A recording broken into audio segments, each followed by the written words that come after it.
diretamente para o vídeo, mas antes eu quero pedir para você que ainda que se não se inscreveu no meu canal, que se inscreva, que curta, que aperte o sininho para que você receba as notificações. Então vamos lá, gente, porque as perguntas de hoje são top mesmo. Bom, a primeira delas é, gente demais me pergunta isso. Pastor, por que a tribo de Dan é omitida da lista das 12 tribos de Israel, lá em Apocalipse 7? Bom, é muito importante você saber que as listas que são feitas sobre as tribos de Israel variam. Em algumas vezes omite uma, outras vezes omite outra, mas as pessoas perguntam, por quê? Por conta, por exemplo, da finalidade que aquela lista das tribos está dando, tá, gente? Então, por exemplo, muitas pessoas não sabem que José, como um dos filhos de Jacó, está em uma lista, em outras ele não aparece. Por quê?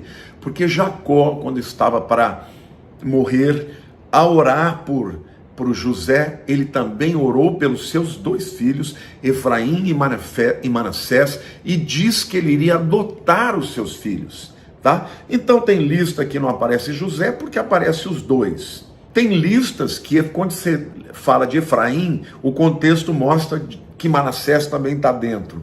Às vezes Manassés está, então Efraim está subentendido. Há listas que, por exemplo, não colocam Levi.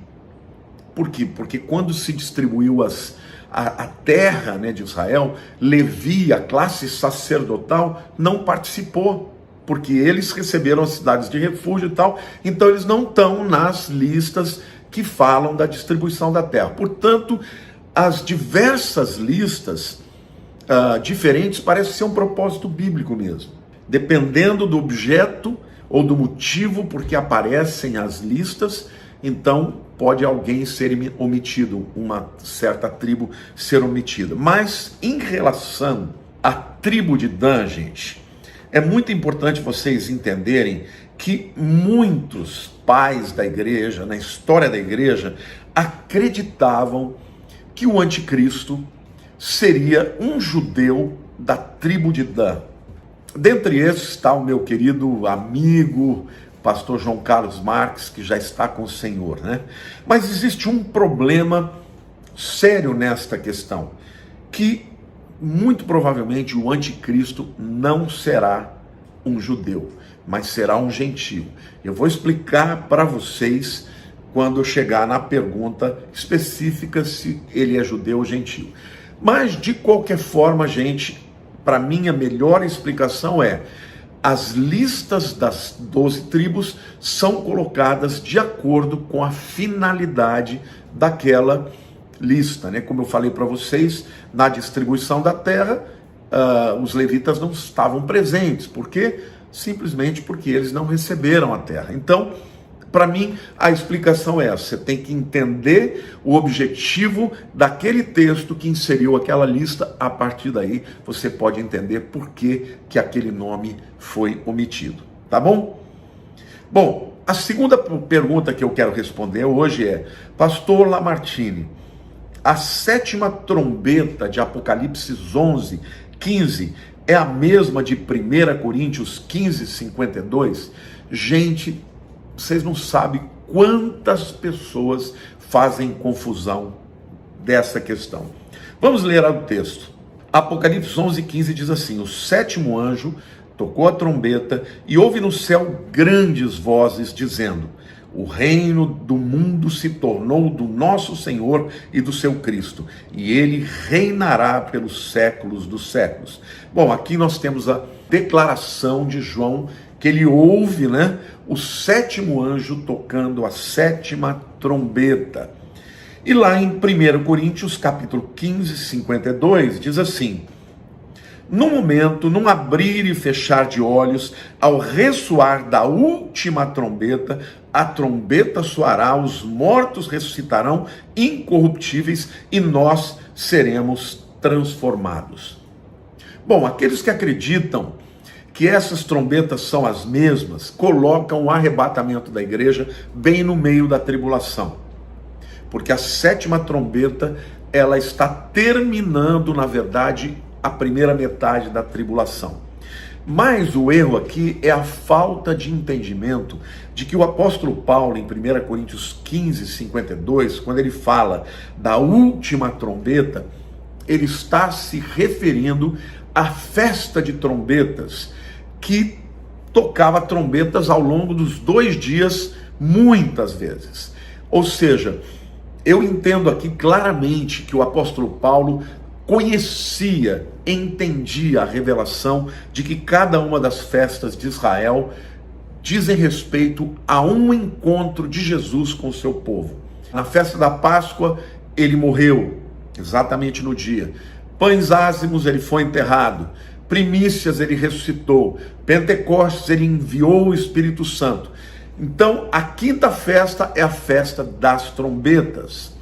E eu creio que Jesus Cristo virá num dia de festa de trombetas, também chamado de Yom Teruah ou Rosh Hashanah, que é o dia do Ano Novo judeu, tá? Então, nesses 2 dias se tocam muitas trombetas. No findar desta festa, no último dia, no segundo dia, Jesus então virá.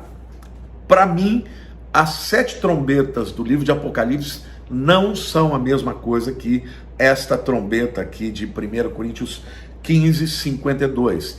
Para que você tenha mais convicção sobre isso, eu quero te dar a dica de você ou fazer o meu curso que está lá na área de membros, que eu explico muito detalhadamente, ou então assistir os diversos vídeos que eu tenho sobre arrebatamento, tá bom? Não são as mesmas trombetas. Bom, vamos lá. Terceira pergunta, também uma das clássicas que todo mundo me pergunta. Pastor Lamartine, quem são os 24 anciãos? É importante você entender que no livro de Apocalipse temos 12 referências desse grupo chamado de 24 anciãos. Está lá em Apocalipse 4, versículo 4 e 10, Apocalipse 5, versos 5, 6 e 8, versículos 11 e 14 também, Apocalipse 7, versos 11 e 13, Apocalipse 11, verso 16, Apocalipse 14, verso 3 e Apocalipse 19, verso 4. Uau, muita gente, né? Eu quero dizer para vocês que há basicamente 3 visões a respeito de quem seriam esses 24 anciãos.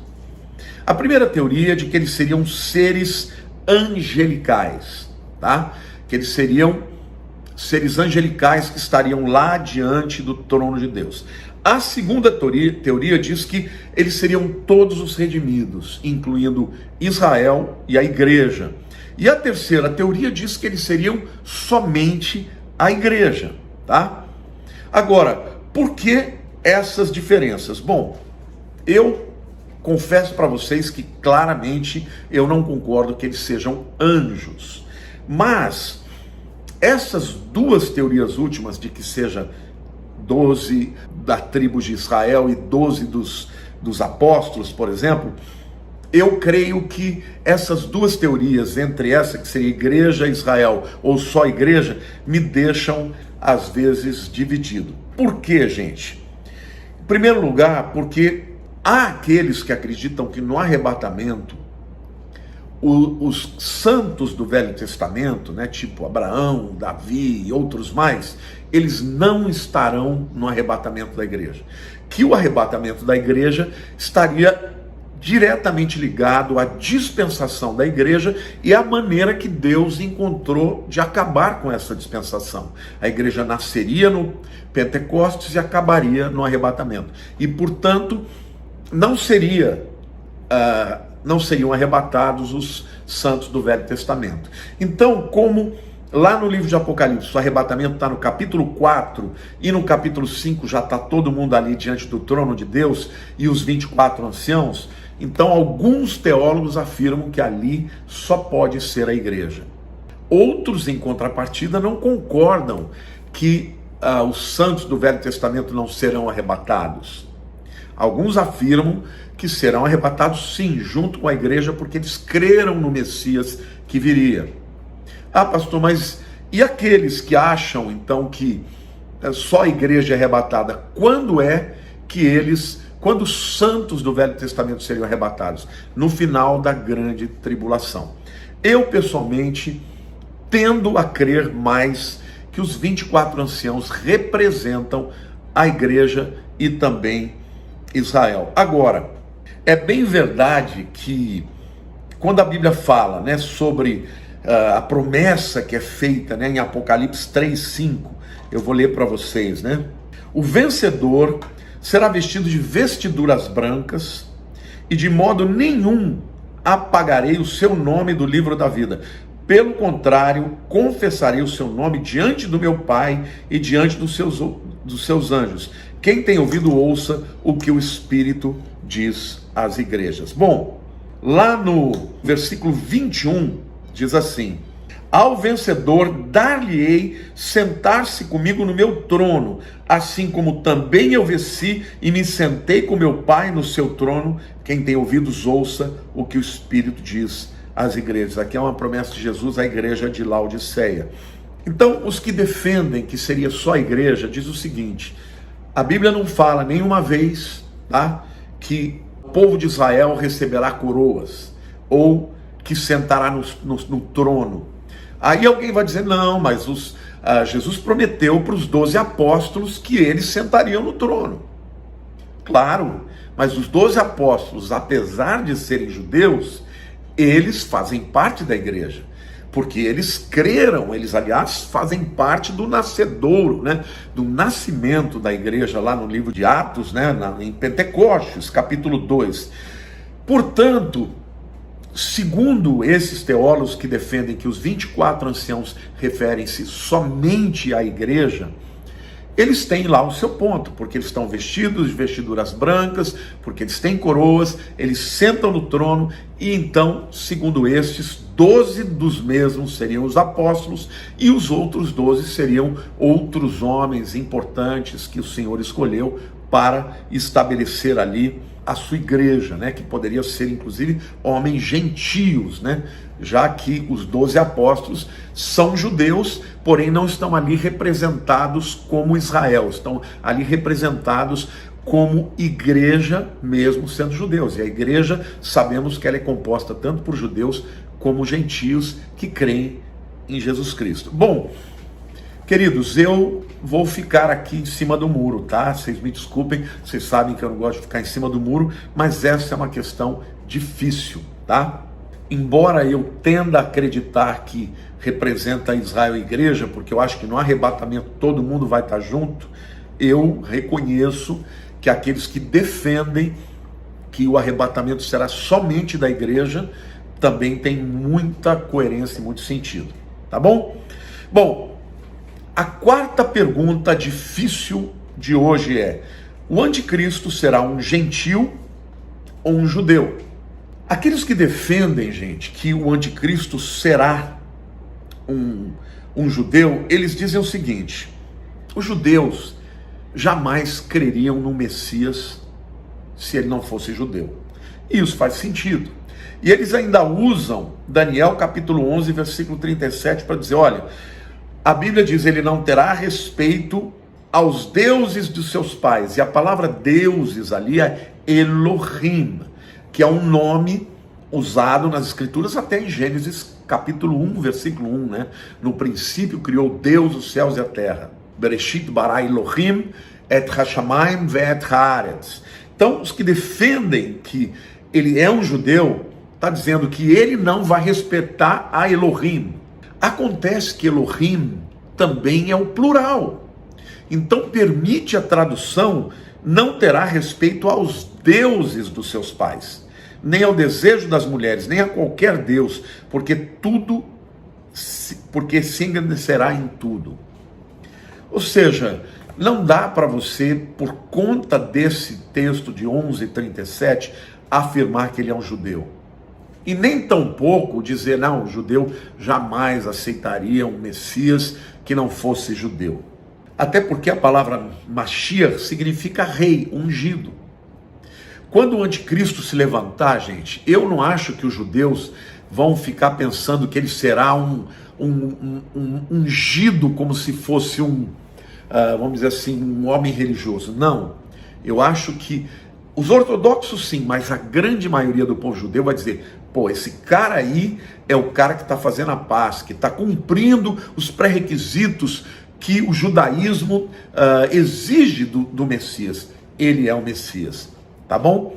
Agora, os que acreditam que ele é um gentio, e eu me incluo dentre esses, principalmente usam o texto de Apocalipse 13:1 e 17:15. Eu vou ler para vocês. Apocalipse 13:1 diz assim: vi emergir do mar uma besta que tinha 10 chifres e 7 cabeças, e sobre os chifres 10 diademas, e sobre as cabeças nomes de blasfêmia. Bom, aqui em Apocalipse 13 nós aprendemos que o anticristo será a besta que emerge, que surge do mar. Ah, mas isso ainda é muito vago. Por que você está falando que ele é um gentio? Quando você vai lá para Apocalipse 17, verso 15, a palavra diz assim: falou-me ainda, as águas que viste, onde a meretriz está assentada, são povos, multidões, nações e línguas. Tá? A palavra nações é etnias, etnos. E na Bíblia, quando fala de gentios, é etnos. Tá bom? Fala de nações. Então, o próprio livro de Apocalipse está explicando que mar, que águas representam nações gentílicas. Então, respondendo à pergunta, o anticristo será um judeu ou um gentio? Eu acredito que ele seja um gentio, mas vale a ressalva de dizer que muitos pais da igreja acreditavam que ele seria um judeu da tribo de Dan, tá bom? Ah, mas por que Dan? Por causa que Dan, ele é a serpente, né? O emblema de Dan é a serpente, e por conta daquilo que foi feito, né, com Dan, e que Dan fez, né? Bom, por último lugar, a última pergunta, gente, é: pastor, haverá silêncio no céu? Está lá em Apocalipse, capítulo 8, versículo 1.